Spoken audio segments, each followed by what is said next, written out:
ओम शांति। आज का दिन बहुत ही विशेष है। 24 जून मम्मा का स्मृति दिवस। वो दिवस जब मम्मा अपने पुरुषार्थ से बाबा से भी पहले संपूर्ण बन गए और अपनी संपूर्ण स्टेज को प्राप्त किया। तो बाबा की ऐसी कौन सी बातें हैं जिन्हें मम्मा ने अपने जीवन में धारण किया, मम्मा ने हमारे साथ शेयर की हैं, जो हम भी ज़रूर अटेंशन पर रखकर मम्मा समान अवश्य बनेंगे। तो आज के मुरली की विशेष बातें इस प्रकार हैं। इस कलयुगी जगत के नाते कैसे हो गए हैं? कर्मों के कारण तमो प्रधानता के, कर्मों के बंधन के कारण एक दो को काटने के, एक दो को दुख देने और लेने के, धर्म के संबंध नहीं रहे, जीवन बंध के हैं।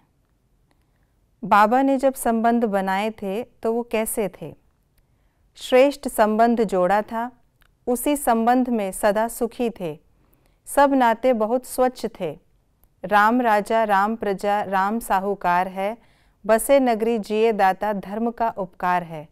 उसको कहते थे ग्रस्त धर्म, धर्मपति धर्मपत्नी धर्म के संबंध थे।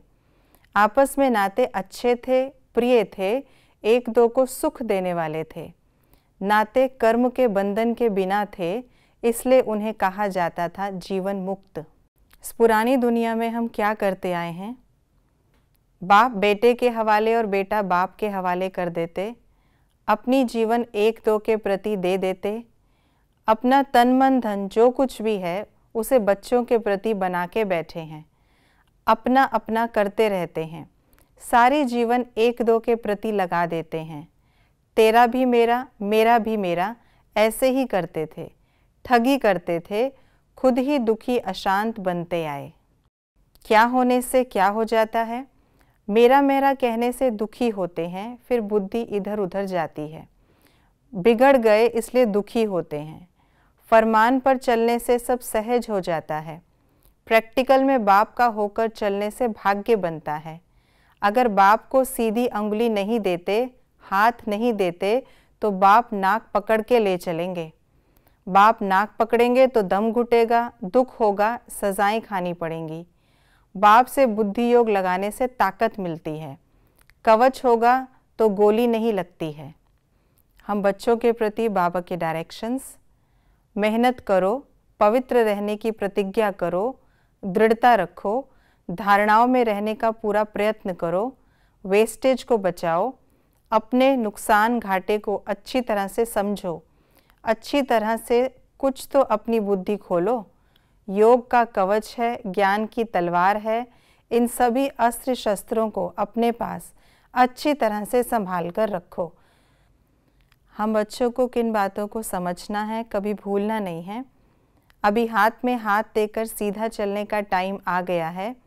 अगर सीधी तरह से नहीं चलेंगे तो बाप के हाथ में नाक आ जाएगा, फिर उस समय कुछ नहीं हो सकेगा, न कुछ कर सकेंगे।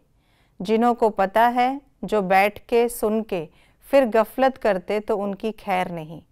जैसे 100 गुना फायदा वैसे 100 गुना नुकसान होगा। अपनी अवस्था को ऊंचा बनाने के लिए हमें किन बातों को बुद्धि में रखना है?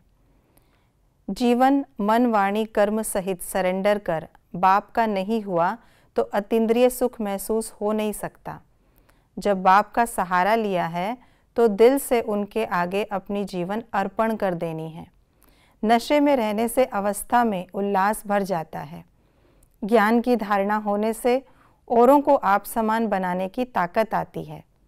ऐसे नहीं समझना कि मानसिक रूप से हम अर्पण हो चुके हैं, नहीं, वह तो अपने को ठगना है। बाबा जब प्रैक्टिकल में आया है तो बच्चा भी प्रैक्टिकल में बनो। अपने जीवन की सारी जवाबदारी बाप के हाथ में समर्पण करनी है। अगर ऊंच नहीं चढ़ते तो अपनी ही दिल अथवा धारणा में कालापन है। रूहानी सितारों का कर्तव्य क्या है? साधारण आत्माओं के बीच में एक विशेष आत्मा दिखाई दो। साधारण रूप में होते असाधारण व अलौकिक स्थिति हो तो संगठन के बीच में अल्लाह लोग दिखाई देंगे। अंतर्मुखी बनकर फिर बाह्य मुक्ता में आने का अभ्यास हो। सदैव अपने श्रेष्ठ स्वरूप व नशे में स्थित होकर रहो। नॉलेजफुल के साथ पावरफुल बनकर नॉलेज दो। अनेक आत्माओं को अनुभवी बनाओ। आज की मुरली में गायन कौन कौन से बताए? राम राजा राम प्रजा राम साहूकार है, बसे नगरी जिए दाता धर्म का उपकार है। भगवान यह सब तेरा मैं भी तेरा, जैसा संग वैसा रंग। Hear no evil, see no evil, talk no evil.